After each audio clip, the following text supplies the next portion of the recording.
Go. Hey guys, we're here today with Najib, who just finished first at the Georgia Regionals.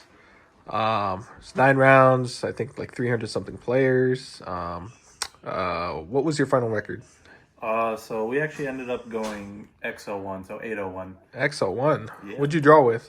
We drew with a Pearly player of all things. Damn, Pearly's insane. Yeah, I Must have been an know. insane player. Crazy, yeah. We managed a combo game one, but unfortunately he was able to break through it all. Damn. I Yeah, gotta get that guy's number, man. yeah, crazy. Sounds like an Well, insane player. live and learn, I guess. But yeah, so I guess in terms of breakdown, we played, of course, the one Pearly, one Vanquish, and one Voiceless, and then all the rest of the six were Fire. Three of those were Fire King, two Pure, and then one random Infernoble Snake Eyes was in the mix. Okay, cool. Sounds like about what you'd expect. Yeah, yeah. A lot of fire. Of course, we're in fire format, but yeah, let's, I guess, jump right into the profile then. Cool. Yeah, so of course, like we said, we're on Fire King Snake Eye. So of course we played the three Ash, the two Poplar, the one Oak, the one Flamberge. Nothing to say about this, just very standard. And then the one Original. And we actually opted to main the one Temple. So just the logic behind this. So this kind of helps just facilitate your two card combos, reduces a bit of the redundancy with your Wanted and Diabell Star. And then also into grind games, it can be pretty solid because a lot of opponents don't really know how to interact with this card well. So you can just scale like an Ash in your back row, like commit it to graveyard or just keep it there, summon out on your opponent's turn, and then honestly you can just kind of pop off there. And then of course if you have these two, it gives you more insurance on your plays with IP in the back row. But yeah, not much to say about that. And then, of course, we played 3 Bonfire, obviously just extra instances of any of these. Yeah, unfortunately we got drilled pretty often after resolving these, but it is what it is. Now, like we mentioned earlier, we want to reduce a bit of the redundancy, but maintain consistency, so we played 3 of the Black Witch and 3 Wanted. So again, you kind of just have really good 2 card combos when you can open both some way in Ash and Witch, and on like an app Zeal line with IP. And yeah, honestly, not much to say. If you're ending on that, you're probably just winning from there. And we really just want to open our Snake Eyes engine as much as possible. You're really just fine playing with Snake Eyes in a lot of these matches. Over the Fire King, you really can't play if you're just seeing the Fire King engine. So that's kind of just the rationale behind maxing on these. And kind of along that same vein, we wanted to minimize on our Fire King engine a bit. So we were kind of playing bare minimum. So we played the one of Garunix, the one Ponix, the one Arvada, 2 Kirin, 1 Sanctuary, and 1 Island. So yeah, we kind of went with 2 Kirin over 3. So this card's only really good if you're already playing. I know you can obviously like pop an Ash or something, but even beyond that, you're going to need some other extension line. So it's not that great a lot of the time, and we often just end up cutting down to 1 post side if you're going second. This card is really good for the grind games, but again, you really just have to be playing already. And funny enough, we actually opened this card a lot, like hard drawn in our games. A lot of people don't respect it, and like it can just end up being a powerful hand trap that can help keep you alive, or like help you pivot when you draw the island or this card. But yeah, not much to say there. And then of course we play the 1/1 for 1. This is like honestly just the best extender in the deck. You can access either Fire King engine or your Snake Eye engine. And a lot of times, like if you get hand trapped twice, this can kind of just be a last ditch extender to really help you get to your plays. And then you have a decent chance of winning from there because your opponent hand ripped themselves for 2 already. But only really drew it once. But in theory, obviously, it's really good. Now, going into this regional, I did expect a lot more non-fire since a lot of the larger YCSs and other events were over. So I expected more of a shift towards like voiceless and branded just based on how decks were trending lately. So because of that, our hand trap lineup was 3 Ash, 3 Imperm, 3 Veiler. I just found these to be like the best mid-range hand traps kind of into any kind of rogue deck, or even fire, obviously, with these 6. Yeah, just solid all around. But we, of course, did still play the 2 Nibs and the 2 Drolls. Again, these cards can be pretty hit or miss against branded and voiceless, so I didn't really want to risk bricking and drawing 2 of them in my opening hands into a regional kind of setting. And these 2 are only obviously really good when you see them in conjunction with other hand traps. So I prioritize these 9 over these, just going blind into this kind of setting. Okay, makes sense. Yep. And then we played the 1 of Mourner in main. This is like the honorary 6th Veiler / Imperm. Pretty solid. I actually drew it twice in the finals, and it helped me secure my games. And then, of course, the reason we're playing the Mourner is, of course, we're playing Crossout Designator. This card's just insane. Not much to say about it now. A lot of people are finally realizing what this card is.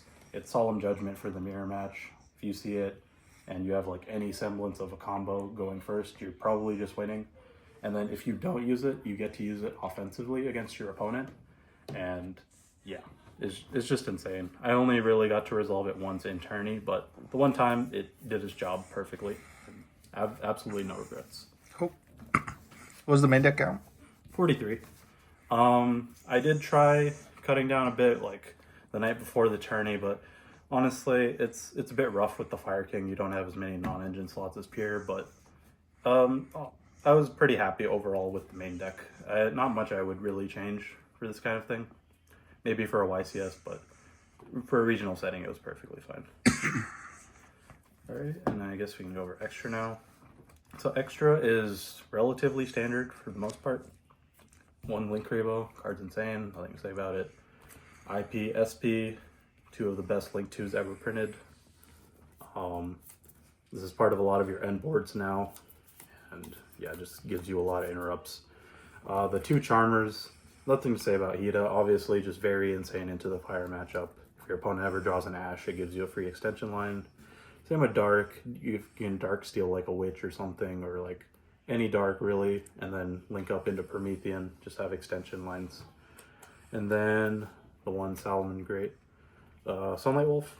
Nothing to say about that either. You can add back Ash, like really either Ash, Snake Eye Ash, or Ash Blossom. Card's insane. The Nightmare Phoenix, really good for clearing back row. A lot of times you just go Ash, summon Poplar, Search, and then you just go straight into this guy. You just clear their back row and you secure your lines, and you can just OTK from there pretty easily. Since we're on the Fire King variant, we did play the 2 Prometheans. Just really good for follow-up. Lets you play very comfortably on your follow-up turn in the crackback. And then obviously if you get nibbed on one of them, everyone knows you can combo into the extension line where you summon the other one and just play from there. And then the MVP for this weekend, the the Heat Soul. Just really good for gaining hand advantage, drawing into those hand traps. In a grindy game, if I ever have like Nib or something, I usually just opt to make like him and an IP, and then you're very, very unlikely to get OTK'd or anything. And then on the crackback, you just have so much you can work with. And then we opted to play the Selene and Access Code package. Both were very solid. Just go into like a Charmer, into this, summon back your Witch, and then you can just ladder up into the Access Code. Kind of the same logic as Phoenix. You can just pop your opponent's stuff before you start playing, have a secure line. And then if you ever get nibbed, it gives you just a very free OTK line. Assuming your primary line doesn't resolve, that of course being the Zealantis and the Raging Phoenix. Not much to say about these. Everyone knows kind of the line with that now. And then of course the Appaloosa. So yeah, solid all around. A lot of the time you can just end on your Appaloosa, Zealantis if your 2-card combo line resolves. And then it's very, very hard to lose from there. So that's it for the extra, 15 obviously. Pretty happy with it. Did not miss the Ambler Whale. Honestly, it's a bit cope trying to hope that your Ambler Whale like summon an IP back resolves or something.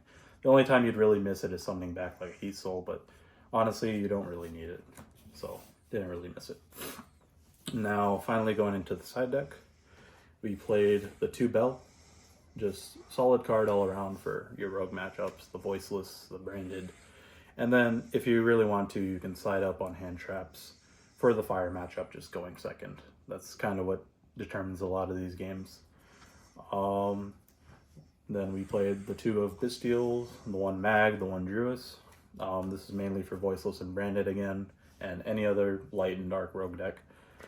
Very solid. I wish I could slot in more of these, but side deck space was a bit tight, just based on some of the other stuff we were playing. So, we also played the 3rd Nib and 3rd Droll inside. So, logic behind this was, again, I expected a bit more rogue considering this was a regional setting. So I wanted the option to ratio fix my deck, both side, and then obviously just side up for the fire mirror. Yeah, but overall, really solid. They did their job. I'm glad I played the 3rd inside. And then, as for the going first cards, we played the Called By and the Talents. Yeah, obviously very solid, kind of on the same line as Crossout. And you can even cross out these 2 if you really need to. Didn't really come up, but it's an option. And then the 2 Solemn Strike. So this was kind of just a last ditch slot to seal out games going first. So it was between this and Summon Limit or maybe Fenrir. But my logic was that your Summon Limit's only really good if you've already sealed out the game and done your full combo, which is kind of just a given. And like a lot of times you can just brick on it. Like my last round opponent actually ended up losing, getting 2-0'd because he bricked on his own Summon Limit. Like game 2 he Summon Limited me and I just Flamberge poked him 3 times per game. So yeah, like Strike's always been loyal to me. I kind of like the more mid-range option of it rather than trying to go for a blowout Floodgate. Yeah, the one time I did see it, it was very good, so no complaints there. And then again, this was a regional setting, so we opted to play the 1 Kurikara for your rogue matchups. Unfortunately, didn't get to see it against Pearly. Like I said, we drew against the Pearly player. But yeah, very, very nice in theory. I probably wouldn't play it for like a YCS or anything, but it's a very nice, comfortable option to have just to search off Ash. And then we played some back row hate, so we played the 2 Cosmics and the 1 Duster. These didn't come up too often. Funny enough, I actually sat next to 2 Dynamorphia players during my Swiss round, but I just narrowly dodged them, so didn't really have to side this in very often. And Cosmic, you can side it in going first if you make the read that your opponent's on it, just for as the crossout target, but usually you don't care too much about it. Like, Island getting blown up isn't honestly the end of the world. Like, you have ways to play around it and you have follow-up plays. And then 15th card is the Agave Dragon. So, really cool card. Just a nice little old beat stick. You know, if you got dinosaurs in grave, he goes up and attack. Just great all-around card design. Oh, very nice. Yep. All right. Well, congratulations, and hope to see more from you in the future. Yep. Thank you.